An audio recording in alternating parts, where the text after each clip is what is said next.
PLT Ketua Partai Golkar Provinsi Papua yang saya hormati, beserta Pak Ngawali dan rombongan, Bapak Sekretaris Partai Golkar Provinsi Papua beserta rombongan yang saya hormati Bapak Ketua DPR Kota Jayapura, beliau ada di sini. Ya. Kita sering nonton di televisi, beliau ada hari ini. Ya, minta maaf tadi mungkin dari FJ lupa ucap, tapi sangat kami hormati. Kakak John yang kami banggakan, Pak Freddy mantan Bupati dan masih datang ke Golkar. Saya bilang jangan tinggal Golkar. Pak Herman, Pak Ketua, teman-teman dari Bovendigul, dari Asmat, dari MAPI, lapor Pak tadi ada ketuanya, cuma sakit di hotel sekarang. Tidak ada yang kebetulan dalam hidup ini, tidak ada yang kebetulan. Semua adalah rencana kehendak yang Maha Kuasa, dan itu dilaksanakan seperti tadi Pastor sampaikan, dilaksanakan oleh orang-orang yang berkenan di hati Tuhan. Hari ini 179 kampung, 20 distrik,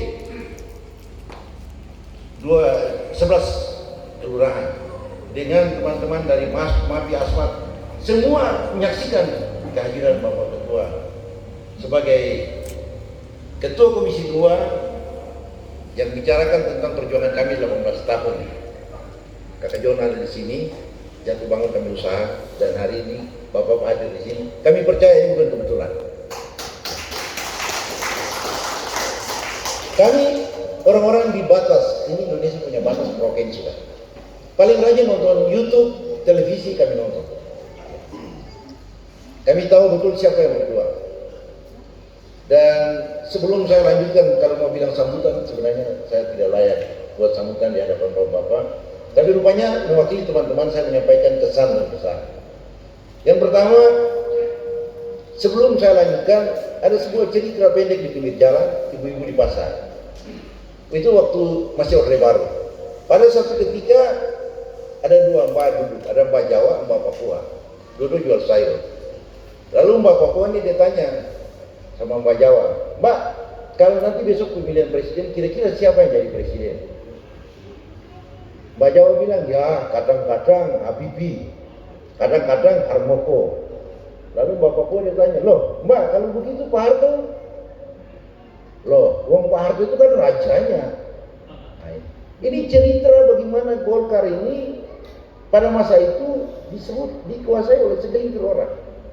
Dan hari ini kita lihat Partai Golkar ini kalau mau bicara, ini partai kader.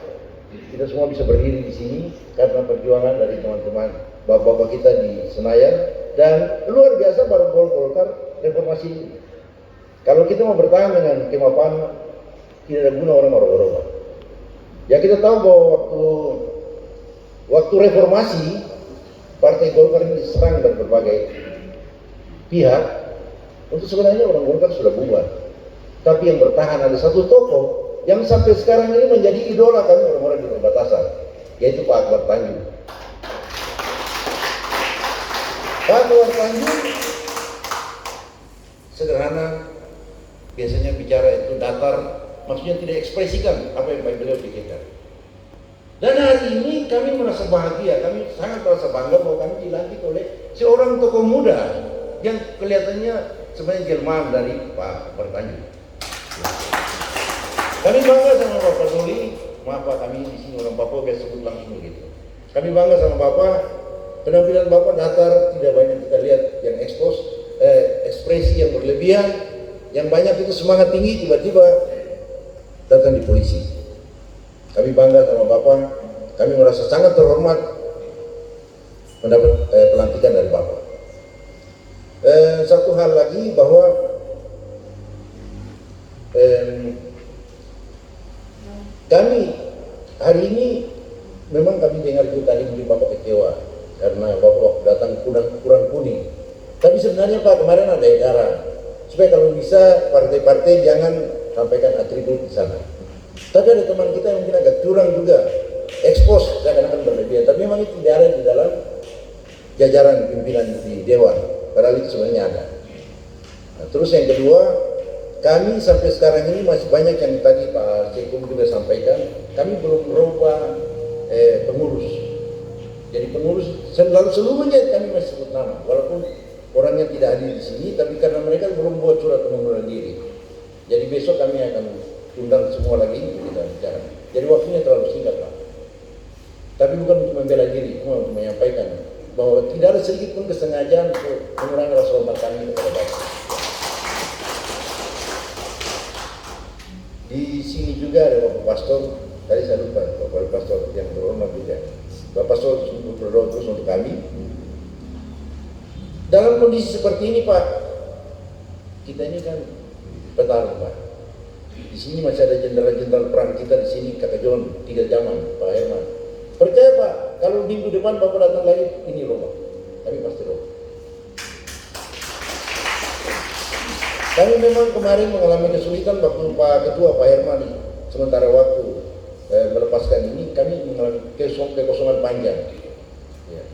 Di sini ada 70 partai, tapi kalau orang tanya Golkar dapat kursi berapa, saya bilang 100 hari. Kami akan lihat. Setelah Agustus ada banyak yang gugur, ini sekitar 30 dan itu kita bertaruh. Dan kami punya masa sebenarnya itu ada di daerah pemilihan 4, 20 distrik di Kabupaten Merauke, 10 masuk daerah pemilihan 4 itu mayoritas orang asli Papua. Dan di sana kami pemenang mutlak di daerah. Jadi mereka kemarin ada datang semua, tapi habis musbah mereka pulang, tiba-tiba ada pemberitahuan Bapak mau datang. Jadi tidak ada sedikit pun rasa menunjukkan kurang hormat kepada Bapak datang aja. Satu kebanggaan Bapak aja. Itu mungkin kesan kami. Jujur sekali lagi kami sampaikan bahwa kami 4 orang sebenarnya. Dengan teman-teman ini merasa sangat bangga. Dan ini belum pernah terjadi dan mungkin tidak akan terjadi dalam 20 tahun, 30 tahun ke depan. Ya. Jadi ada pelantikan yang ada. Dan kebetulan Bapak satu tokoh muda yang menjadi idola kami. Ya kami orang Papua ini biasanya menilai orang pakai hati Pak. Kalau semua orang bilang, kalau tanya sesuatu sama orang Papua, tanya sesuatu persoalan sama orang Indonesia lain akan mulai dengan kata di awal kata itu, saya pikir. Jadi dia pikir. Kalau orang Papua tanya, dia bilang saya rasa. Jadi kami pakai perasaan untuk menilai orang. Kami sering lihat di televisi juga banyak orang buat berapa ini, bagaimana masukan tentang Papua. Tapi menurut saya 80% itu tidak tahu apa-apa tentang Papua. Menurut kami di Papua 80% itu kesan orang cari makan dengan bicara masalah Papua. Yang benar itu 20%. Karena apa? Orang Papua ini kita tidak bisa nilai kalau tidak masuk dalam kehidupannya. Tidak bisa nilai dari jauh. Itu kesan-kesan yang saya sampaikan Pak. Ada pesanan permintaan Pak. Ini berdasarkan perasaan kami di sini. Yang pertama, kalau bisa fraksi Golkar usahakan GBHN itu harus ada kembali. Supaya jangan masing-masing orang dengan visi misi, artinya kita sangat jauh satu dengan lain.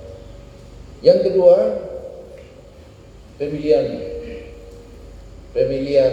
langsung itu batas gubernur, jangan di bupati. Karena sampai di bupati itu nanti habis itu siapa bikin apa dapat apa. Terlalu kecil sebuah kabupaten kalau semua orang baru kenal. Jadi semua pegawai negeri itu biasanya ada proyek tim sukses. Habis itu hancur lebur. Dan yang ketiga dengan sangat hormat Pak, kami juga mohon dari fraksi Partai Golkar DPR RI, kami mohon tentang kami 4 kabupaten ini siap menjadi saksi. Kami mohon dengan segala kerendahan hati dan penuh harapan mengenai Pak Bapak John. Ini bukan masalah hukum kami, tapi sebagai rakyat kami minta tolong ditinjau kembali. Karena menurut kami sama sekali tidak adil. Sama sekali tidak adil. Papua Selatan ini daerah paling aman di tanah Papua. Dan itu salah satu yang menyumbangkan itu adalah Bapak John, Dr. Anus John Tubagessi. Dengan segala kerendahan hati atas nama teman-teman dari 4 kabupaten kami memohon Bapak dan ada gerasi mungkin bukan, tapi ada amnesti atau apa seperti yang Bapak Presiden bisa kasih. Karena beliau dalam kondisi seperti ini masih membantu kita semua. Semua orang di atas tanah ini, orang Indonesia di atas tanah ini, jaminan itu dari Pak Bejo. Demikian Pak, terima kasih banyak. Saya Ketua